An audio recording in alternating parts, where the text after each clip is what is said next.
नमस्कार किसान साथियों, स्वागत है आपका मेरे YouTube चैनल में। मैं आपका मित्र डॉक्टर आर.एस. राजपूत। आज की वीडियो में मैं आपके लिए धान की खेती से संबंधित कुछ ज़रूरी जानकारियां दूंगा। तो किसान मित्रों, ये जो समय है, इस समय धान की नर्सरी खूब तेज़ी से लोग बना रहे हैं क्योंकि खरीफ की सीज़न स्टार्ट होने वाली है। और खरीफ की सीज़न को स्टार्ट होने से पहले हम सबसे पहले जो तैयारी करते हैं वो धान की नर्सरी की तैयारी करते हैं। धान की नर्सरी अच्छे से अगर हम बना लेते हैं तब हम धान की अपनी प्लांटिंग करते हैं, जिससे कि हमारी अच्छी फसल हमारे लिए प्राप्त होती है। तो इसी सिलसिले में मैं आज आपके लिए धान की खेती से संबंधित जो जानकारियां दूंगा, उनके लिए आप बहुत ध्यान से सुनें और पूरी वीडियो को अच्छे से देखें, जिससे कि आपके लिए अच्छी से अच्छी जानकारियां उपलब्ध हो सकें।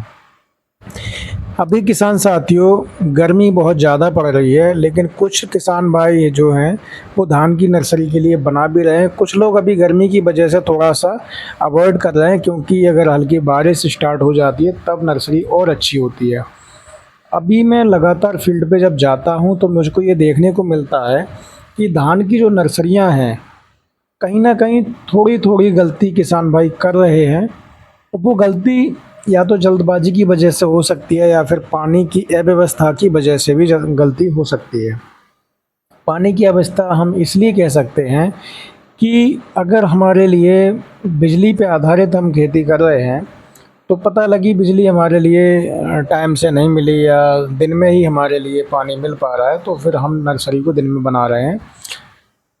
दिन में नर्सरी बनाने का जो सबसे बड़ा नुकसान है वो ये है इस समय पे, क्योंकि अगर आपने सुबह के समय पर नर्सरी बना दी तो ऐसी गर्मी में जो नर्सरी है आपकी, वो पानी गर्म हो जाने से धान का जो बीज है वो बीज खराब हो जाता है और अंकुरण कम हो पाता है। ये शिकायत देखने को मिली है कि कई किसानों का मेरे पास ये सवाल आया था कि सर, हमारे यहाँ पर जो नर्सरी हमने बनाई थी वो हमारी कम जमी है, उसमें बीज कम जमा है। उसका मेन कारण यही है कि अगर आपने बीज को सुबह के समय पे बोया है या दोपहर में बोया है, तो पानी गर्म होने की वजह से बीज हमारा ज़्यादातर ख़राब हो जाता है, जिससे कि बीज का जर्मिनेशन परसेंटेज वो कम हो जाती है। जर्मिनेशन परसेंटेज कम हो जाती है तो हमारी जो सीधी सी बात है कि हमने जो बीज अपना 1 एकड़ के लिए नर्सरी बनाने के लिए जिसका हमने इस्तेमाल किया था, वो हमारी 1 एकड़ ना होकर उससे कम में रह जाएगा। तो हमको ये विशेष ध्यान रखना है, क्योंकि गर्मी इस समय बहुत ज़्यादा है, टेम्परेचर बहुत हाई है। समय से अगर हमको फसल करनी है तो हमारे लिए कुछ सावधानियों का बहुत ध्यान रखना पड़ेगा। सावधानियाँ ये हैं कि जब भी हम नर्सरी बनाएं, सबसे पहले तो बीज की अच्छे से बिजाई कर लें। बीज के लिए कम से कम 6 से 7 घंटे तक पानी में भिगो कर रखें, जिससे कि बीज का अच्छे से जर्मिनेशन की जो स्थिति है वो बन जाए, बीज की अच्छे से बिजाई हो पाए। लगभग 6 से 7 घंटे तक पानी में भिगो दें। पानी में भिगोने के पश्चात हम उसके लिए पानी से बाहर निकाल कर और किसी कपड़े में बीज को हम बांध के रख सकते हैं, जिससे कि पानी उसका निचड़ जाए और बिजाई अच्छे से हो जाए। बिजाई होने के पश्चात हमारे लिए जो नर्सरी बनानी है, वो नर्सरी हम ये विशेष ध्यान रखें, खेत को अच्छे से तैयार करने के बाद में शाम के समय पर नर्सरी बनाएं। शाम के समय पे अगर नर्सरी बना रहे हैं तो उसका फ़ायदा ये मिलने वाला है कि रात में पानी आपका जो है गर्म नहीं हो पाएगा और पानी ठंडा होगा, और सुबह तक आप देखेंगे तो पानी शाम का भरा हुआ, सुबह तक पानी आपका खेत से सूख जाएगा। इससे हमारे बीज का जर्मिनेशन अच्छा होता है। अब एक चीज़ हमको और ध्यान रखनी है कि बीज की बुवाई करने के पश्चात हमारे लिए लगभग तीसरे दिन के या चौथे दिन के अंतराल पे हमारे लिए खेत में सिंचाई करनी होती है। अगर ऐसा नहीं करेंगे तो पपड़ी बन जाएगी, तब भी नर्सरी ख़राब होने के चांसेस ज़्यादा रहते हैं। तो ऐसे में हमारे लिए विशेष ध्यान रखना है कि जब हम सिंचाई करें तो शाम के समय ही करें। कोशिश ये करें कि शाम के समय ही सिंचाई करें। अगर पानी की अव्यवस्था है, पानी की व्यवस्था ठीक नहीं है, आपको लग रहा है कि रात में आपको लाइट नहीं मिलेगी और पानी आपको दिन में लगाना आपकी मजबूरी है, तो ये ध्यान रखें कि जब हम पानी लगाएं तो पानी खेत में भरा नहीं रहना चाहिए। पानी लगाने के पश्चात खेत से पानी को निकाल देना चाहिए। ऐसा इसलिए करते हैं ताकि जो पौध होती है वो पौध काफ़ी नाजुक होती है, और पौध में अगर पानी भरा रह जाएगा तो गर्म पानी से हमारी जो पौध है वो ख़राब हो जाएगी, जो तने हैं उसके वो गल जाएंगे और हमारी जो पौध है वो पूर्णतः ख़राब हो जाएगी, जिससे कि हमारा काफ़ी नुकसान हो सकता है। तो हमें इन चीज़ों का विशेष ध्यान रखना है कि जब भी हम पानी पौध में लगाएं, जब भी हम पौध की सिंचाई करें तो या तो शाम के समय पे सिंचाई करें। शाम के समय पे सिंचाई नहीं कर रहे हैं तो फिर हमें पानी की मात्रा जो है वो कम लगानी चाहिए।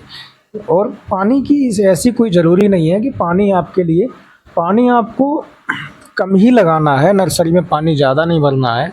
जब भी आपको लगे कि पानी की आवश्यकता है तो आप हल्की सिंचाई नर्सरी में करते रहें, क्योंकि नर्सरी की अच्छे से देखभाल अगर हम कर लेंगे तो फिर ये समस्या हमारे लिए आगे को नहीं आएगी। किसान साथियों, अब बताते हैं कि धान की जो फसल है उसमें कुछ रोग आते हैं, तो रोगों की रोकथाम करने के लिए बहुत अच्छा जो समय होता है वो नर्सरी के समय पर ही होता है। नर्सरी जब हम बनाते हैं उस समय बीज को ट्राइकोडर्मा से शोधित करके अगर हम बीज की पौध बनाते हैं तो फिर हमारे खेत में काफ़ी हद तक जो बकांदी रोग है, कंडुआ है, अनावृत कंडुआ, इस प्रकार के जितने भी डिजीज़ आते हैं वो हमारे खेत में नहीं आते हैं और हमारी फसल को इस प्रकार के रोगों से बचाने में हमारे लिए काफ़ी मदद मिलती है।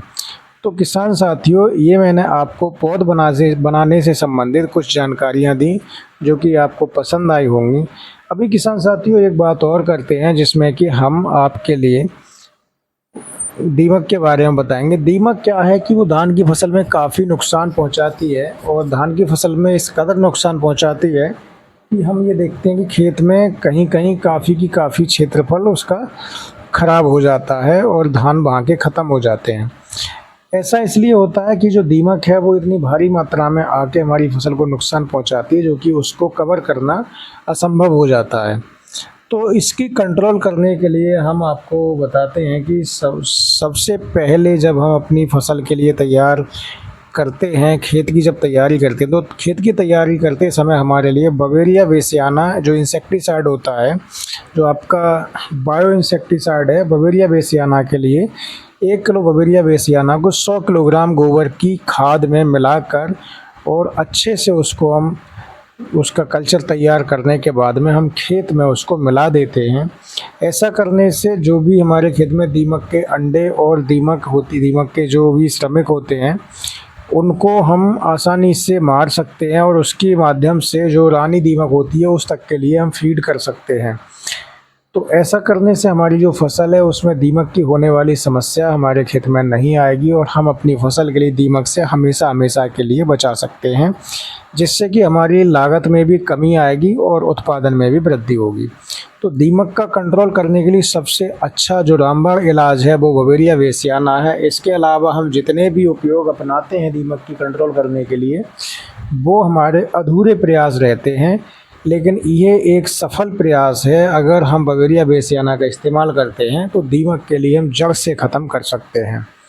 इसके साथ साथ किसान साथियों, अगर हमारे खेत में जो सफ़ेद गिडार है, तना छेदक की समस्या आती है, तो उसके लिए भी बवेरिया बेसियाना का उपयोग करने से काफ़ी हद तक मदद मिलती है। यानी कि सफ़ेद गिडार और तना छेदक भी बवेरिया बेसियाना की वजह से हमारी फसल को नुकसान नहीं पहुंचाता है, क्योंकि जितने भी कीटनाशक हैं वो सभी पे काम करते हैं। तो ये आपके लिए बहुत अच्छा काम करेगा। इसके साथ साथ किसान साथियों, हमारी जो फसल है उसमें कुछ रोग आते हैं, तो उन रोगों की रोकथाम करने के लिए समय समय पे हमको अपने खेत की देखरेख करनी है। देखरेख करने से फ़ायदा ये होता है कि अगर कोई भी रोग आ रहा है उससे संबंधित अगर हमको समय पे जानकारी मिल जाएगी तो हम अच्छे से उसकी देखरेख कर सकते हैं और अच्छे से हम उसका समाधान भी कर सकते हैं, अपनी फसल को किसी रोग से बचा सकते हैं। किसान साथियों, आप देख रहे हैं कुछ वैरायटियाँ हैं ये जो मैंने आपके लिए फ़ोटो के माध्यम से दिखाने का प्रयास किया है, आप लोग इनको देखें। ये अच्छी वैरायटियाँ हैं, ये सारी की सारी आपकी बासमती के सेगमेंट में इनका अच्छा रेट रहता है। तो इन धान की प्रजातियों का हम चयन कर सकते हैं अपनी फसल की बुवाई के लिए, फसल को तैयार करने के लिए। किसान साथियों, ये मैंने आपके लिए धान की खेती से संबंधित आज एक वीडियो बनाकर और दी है। ये वीडियो मैं उम्मीद करता हूँ कि आप लोगों के लिए काफ़ी जानकारी वर्धक रही होगी, और अगर आपको ये वीडियो अच्छी लगी हो तो आप वीडियो को लाइक ज़रूर करें और जो लोग चैनल पर पहली बार आए हैं वो चैनल को सब्सक्राइब करके घंटी के निशान को ज़रूर दबाएं, जिससे कि हमारी हर वीडियो की आने वाली नोटिफिकेशन आपको समय से मिलती रहे और आप हमारी वीडियो को देखते रहें, जिससे कि आपके लिए अच्छी से अच्छी जानकारियाँ मिलती रहें और आप वीडियो से कुछ ना कुछ लाभ उठाते रहें। धन्यवाद मित्रों, मैं आज की वीडियो में आपसे विदा लेता हूं। अगली वीडियो में हम फिर आपसे मिलते हैं, तब तक के लिए नमस्कार, जय हिंद, वंदे मातरम, जय जवान, जय किसान, जय